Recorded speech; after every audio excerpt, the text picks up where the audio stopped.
Alrighty, we are back, and the second game is going to take place on Battlefield of Eternity. Once again, for anybody who is just now tuning in, or if you suddenly forgot what was going on, this is a Division 2 Chair League match between Burgers for the Boys and the Real Ultimate Mosh Pit. Game 1 went over to the red side, Real Ultimate Mosh Pit, who came in with a really strong showing and did a good job both with initiating their own fights as well as disengaging and reinitiating with ETC Stage Dive. After a fight had kind of gone, after a fight wasn't going their way, did a really good job of kind of waiting until the enemy was out of position, the back line was separated from their front line, and had been poked away by Greymane's Gilnean cocktail build. So a good game coming from both teams. We'll see whether or not Burgers for the Boys is able to adjust to Real Ultimate Mosh Pit strategy, or if this ends up just being a two-game series. Only time will tell, and as you may have noticed, it is actually going to be a Real Ultimate Mosh Pit who was first pick, as this map was selected by Burgers for the Boys. So hopefully, since they are the ones that picked this map, they will have a strategy planned out that will help deal with the threat of Real Ultimate Mosh Pit. So first ban, coming down into the last few seconds, is going to be Lucio once again. Is going to take that out of the way, since he has very quickly risen to through the ranks of supports, especially after the Malfurion nerf. Just don't want to deal with that. Make sure that is off the table. So now we're waiting for Burgers for the Boys.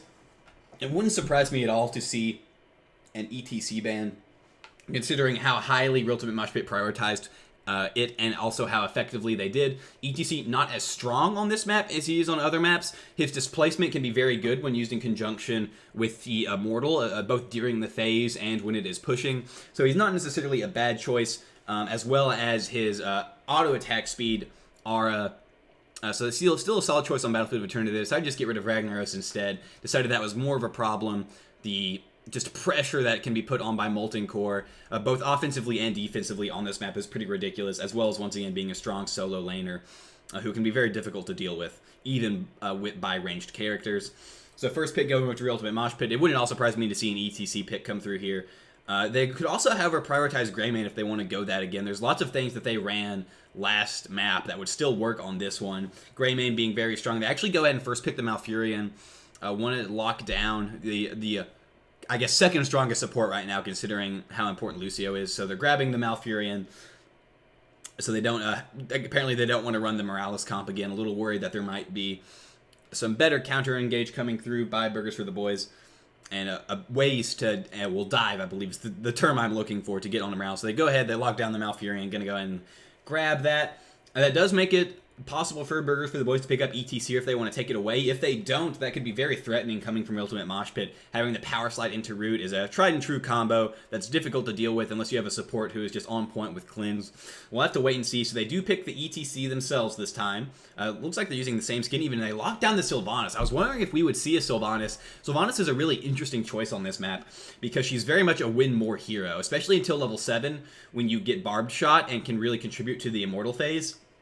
She doesn't actually help that much with taking the Immortals. It's more a matter of after you have them, she helps push. So we'll have to see whether or not they go for some like strong auto attackers like Greymane, Zul'jin, or even Raynor to really help race down that Immortal to kind of compensate for the fact that Sylvanas isn't the strongest Immortal taker. Or they could go for a heavy CC and dive comp and try to focus on killing the enemy team and then waiting to take the Immortal until it's free. We'll have to wait and see what strat they decide to go with. Maybe they have something in mind. Maybe they're going to be a little bit more flexible. We will have to wait until further in the draft to know for sure.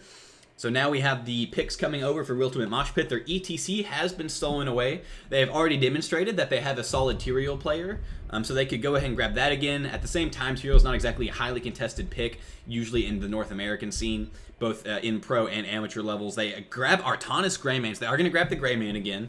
Their Greymane player is very solid, did a really good job of initiating on the backline and just not being afraid of anything, as I believe the meme goes.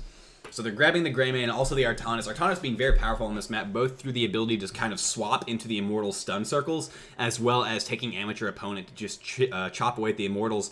And a lot of people also don't consider it, that Suppression Pulse is also a really strong racing tool because it allows you to stall for 4 seconds while the enemy, unless they are highly ability power based, like a Li Ming, is basically unable to damage the Immortal. So I like the Artanis pick here. I do hope it will be followed up with another solid frontliner. Possibly we see Tyrael again, just so that Artanis isn't forced to solo support. So now we see the ban phase. Actually, if I were Burgers for the Boys right here, I would consider banning out the Tyrael. They're actually hovering... you can't see it right now. Let me clear this away really quickly. They're actually hovering Diablo instead. And now they're thinking Zarya. So it's interesting ideas here. Maybe there's something they don't want to worry about. I don't know if these are meta bans or targeted bans. They obviously don't want the Zarya themselves, even though they took it last time, even though they do have the potential to pick it up in this round, decide they don't want to deal with it. Even though they have the option to take it themselves. So Zarya ban coming out here is really interesting. I would have preferred the Tyrael ban just because Real Ultimate Mosh Pit has already demonstrated how good they are at it, and it just works so well with Greymane, and especially on this map. So we'll have to wait and see. Maybe they plan on stealing it away themselves. Seems unlikely, but is a possibility. And now we'll have to wait and see what they decide to do with their pick phase. Meanwhile, Real Ultimate Mosh Pit also looking at what they're going to pick up. Or rather what they're going to ban. The most obvious choice would just be banning away one of the supports. Something like a Rhaegar, who is pretty good on this map. Maybe Karazine, if they know that someone on B4B, as I may call them from time to time, Burgers for the Boys, plays it. Morales also an option, although they don't really exactly have a Morales-looking team to me. We'll have to wait and see. They've got 5 seconds left before it has to go through. What is it going to be? It is... Rhaegar, so it is the Rhaegar ban. I think that's the right choice. Rhaegar has 2 really strong ultimates for this map, using Ancestral to help keep a target like ETC alive, or going for Bloodlust if they went for a lot of auto attackers to really rush down that Immortal, or help turn a boss fight, or not a boss fight, just a team fight in the mid lane. This map doesn't have a boss. So they are going to pick up Li Ming and Sonya. I wasn't expecting the Sonya pick. I do think it works well here, especially since it's very likely that Real Ultimate Mosh Pit will be going for 2 frontliners since they have an Artanis, who isn't exactly the best solo tank. So I like the Sonya pick a lot. That's probably why they banned the Zarya. And you also do remember that Real Ultimate Mosh Pit banned Sonya last game, if I remember correctly. So my best guess is that Burst for the Boys has a relatively good Sonya player. I also like the Li Ming pick. A lot of people really don't consider the fact that Li Ming is actually really good at bracing the Immortal. They think, oh, it's a mage. Mages can't damage Immortals. But once you start to get Seeker and Mirror Ball, the amount that she can just stack on Immortals, especially from a distance, you'll see if you watch any pro play, that a lot of pro players will pick Li Ming on this map because of her ability to use the missiles and the orb to kind of poke away an Immortal that they don't really have the means to engage on because the enemy team is defending it, but if they can just kind of stand in the middle of the map and poke away at it slowly but surely until it's low enough for them to commit. So I like the Li Ming pick here. I actually really like the Sonya pick as well. We'll have to see exactly what they do with it. And we see Falstad coming out for Real Ultimate Mosh Pit, and a Nubarak. I like the Nubarak pick here a lot, actually. Nubarak is kind of the go-to Li Ming counter, and although a lot of people don't really realize how strong a Nubarak is, he actually sports a pretty high win rate right now in Diamonds and Masters, even though he hasn't played a whole lot, mainly because a Nubarak isn't a great just throw him on your team tank, but he's an amazing like counter tank, especially considering that Tychus was recently nerfed, who was really the bane of a Nubarak, and that at this point, Burgers for the Boys can't really afford to take a strong auto attacker. Just because they really need a support. I don't expect this to be the game where we see Burgers for the Boys break out some sort of wacky no support strategy. So I like the Nubarak pick a lot here. I think that's the final way to do it. I'm not as huge a fan of the Falstad pick. I recognize that Gust is a very powerful ultimate and that Falstad is a decent enough solo laner, but I would have been looking for something, even though it's not really popular, just anything that would help race. Something like a Raynor. I guess Falstad kind of helps. I'm just personally not the biggest fan of Falstad on 2-lane maps. I just don't think he gets as much value as he does on really wide maps like Forehead Junction or Cursed Hollow. So Falstad, and it's going to be Ariel.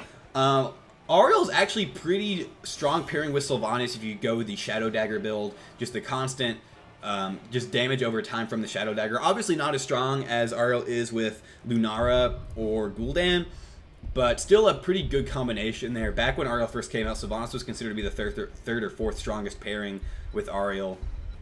People kind of debating whether or not Vala is better with her, because most of the time if you run Ariel Vala, you also run a Tassadar just to get a little bit of burst sustain in there as well.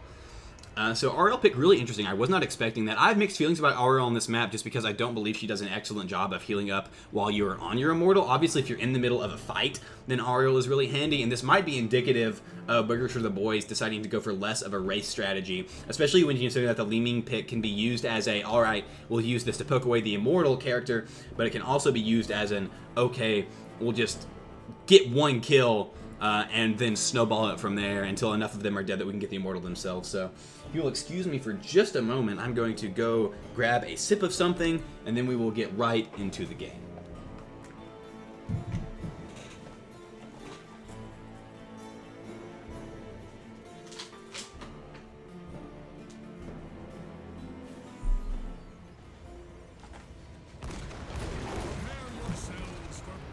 Alright, I have returned. I hope you didn't miss me too much. We see the GLHF coming out again. So real quickly, let's run over who is playing what. We have Frontin, was the Falstad player this game on, Sonya. We see Bravery on Ariel, Mostef on Sylvanas, Vidids on ETC, and SIFU on Li Ming. So a bit of a role reversal here between SIFU and Frontin, from kind of bruisers to assassins. And for the Real Ultimate Mosh Pit, we have Rolf the Dog on Falstad, Judge Brett on Artanis, Dinkstrom on Anubarak, Minra on Malfurion, and Patam once again on Greymane. And so how are they going to do this? We actually see, it looks like the cheese was not sniffed out by Real Ultimate Mosh Pit. They said 4 members top lane are going to be pretty easily able to get this top tower, maybe the bot one as well. Rotation coming out a little slow from Real Ultimate Mosh Pit. Anubarak is already close though, as is Falstad. They're just going to take 1 tower and get away. ETC power slides, but ends up getting caught actually. Mid power slide is in a lot of trouble. And so he is going to end up going down. Ariel not quite having the heals at this level. So the EXP actually goes in favor of Real Ultimate Mosh Pit. Amazing interrupt there with Impale from Anubarak, catching in mid power slide, preventing the ETC from getting away. That being said, they did send all 5 members. We saw Falstad jump up top lane. So Sonya is actually getting a small advantage in experience bot lane. So what I thought was going to be an EXP lead in favor of Real Ultimate Mosh Pit is actually both EXP and structural advantage going over for the boys. Swap attempts coming out from Judge Brett on Artanis does not make contact. Tom taking some damage from Li Ming Orb. ETC power slides holding him still. Wow, almost goes down. That's a lot of pressure from Sylvanas and Li Ming. That being said though, Sylvanas is already really low on health. Actually noticed that Sylvanas went Overflowing Quiver. Not a talent I usually expect. It is kind of the least popular talent for Sylvanas, even after the changes to Paralysis, turning it into whatever the Haunting Wave talent is named. I haven't played her enough since then to know exactly what it's called, but it's the one that stuns minions for 7 seconds and restores mana. She uses Haunting Wave on it. So now we are getting into the first Immortal phase, going to see what happens. ETC gets initiated on, does still have Power Slide, though is easily able to escape. Dinkstrom doing a good job currently as Anubarak, kind of standing in between his team and the Li Ming Orbs. And so now we're going to have to wait and see how this phase is going to go. What exactly is going to happen? So all 5 members, it looks like they're just going to focus on racing. Actually, no, we see that Burgers for the Boys is coming down to try to defend. Personally, I'm against trying to defend the first Immortal. It's just usually really difficult to do. Will they get the kill on Artanis? Not quite, but Falstad goes down to the backline front and doing work on Sonya. Manages to get behind the enemy team. Power slide on Malfurion. Baseball actually knocks him out of the orbs. Will someone stay to help defend this? Sylvanas kind of solo working on the Immortal. Doesn't really have the means to do so, though. Will they be able to defend this? If I were Burgers for the Boys, I would send Artanis as well. Actually, no, my bad. That's why I was confused. Artanis was on Real Ultimate Mosh Pit. Well, don't I look silly? Speaking of Artanis, goes for the swap attempt. Malfurion in trouble, ends up getting pushed a little out of position. However, does have to heal on himself. Good power slide by ETC, but now he's in trouble. Both tanks really in the enemy backline, taking a lot of punishment. Big orb coming in, doing a lot of damage to Malfurion. Falstad almost goes down again. Does have barrel roll and is able to get over the wall. Anubarak, however, got stunned by ETC, ends up going down. Artanis soon to follow suit, as well as Greymane. Burgers for the Boys is just cleaning up right now. Real Ultimate Mosh Pit was really determined to get this first Immortal. It looks like they're going to end up paying for it, being down almost a full level, only 3 minutes in. Will they continue to commit? It's only Malfurion and Falstad who are close enough to fight it right now. ETC and Sonya zoning them out. Will they fully commit, try to go in? It looks like they aren't. Malfurion going back to heal. Dinkstrom going in on Anubarak. Here comes Artanis with the swap, lands on ETC. ETC low on mana. Sonya doing the best to kind of... Oh, I didn't even realize how close it was. Immortal goes over to Burger for the Boys with only 25 health. That is a single auto attack ability. Just breathe on it and it dies. So, close call there. This is really good for Burgers for the Boys. Hey, like with Sylvanas this early, this could easily transition into a fort if it's played correctly. We see Malfurion was forced to go back for mana since he's stuck around trying to help his team with the final push. So Sylvanas going to work now.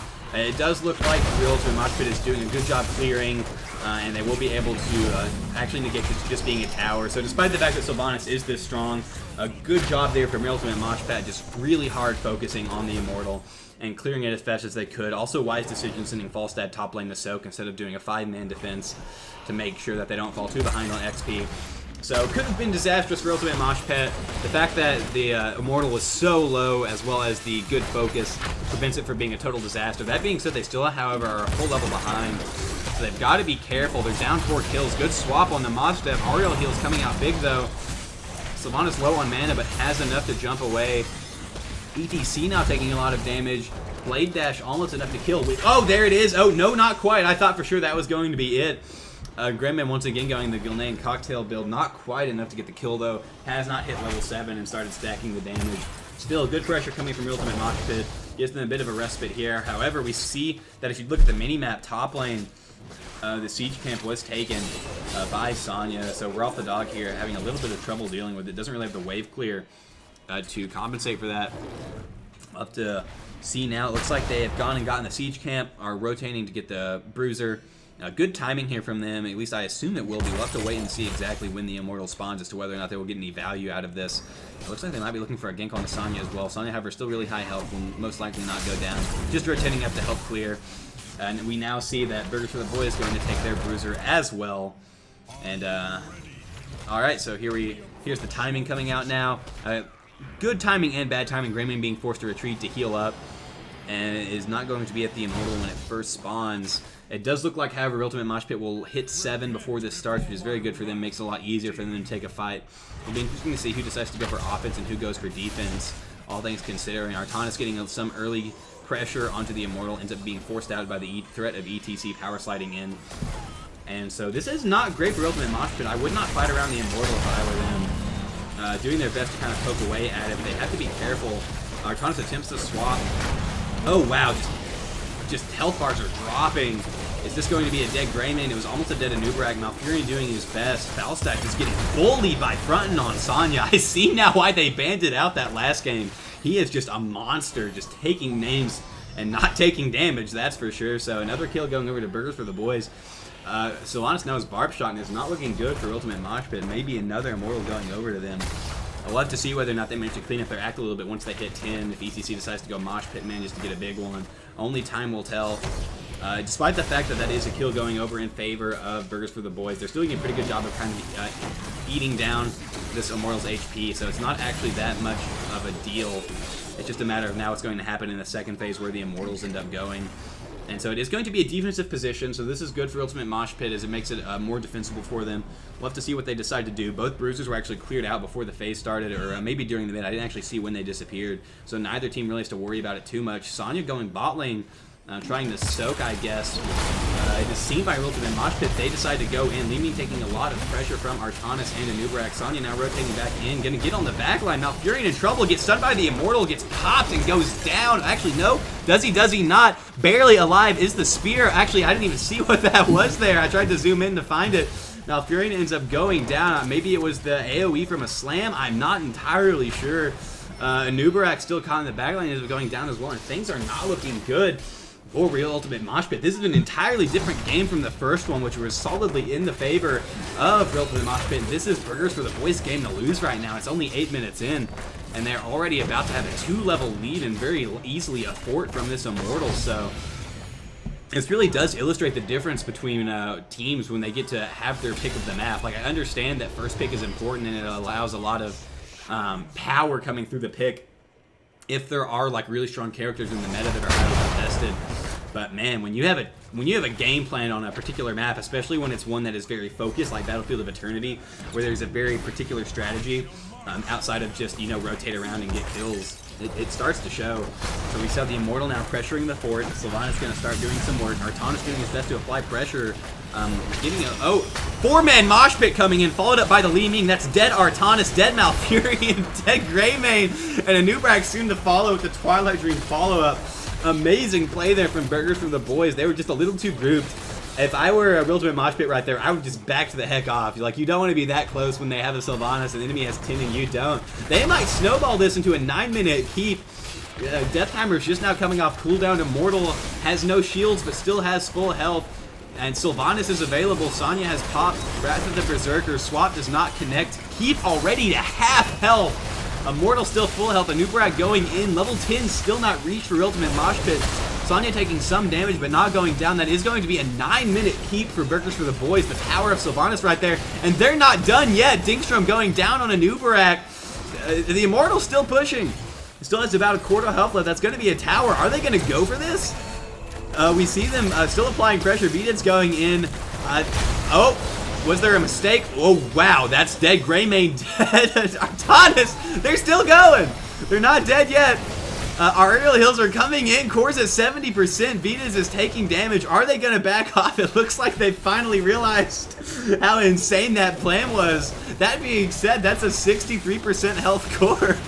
Just 10 minutes into the game, they do lose Sonya for it. That's still a huge victory. That's core damage. Malfurion does not have Mule, so that's not going to be healed up.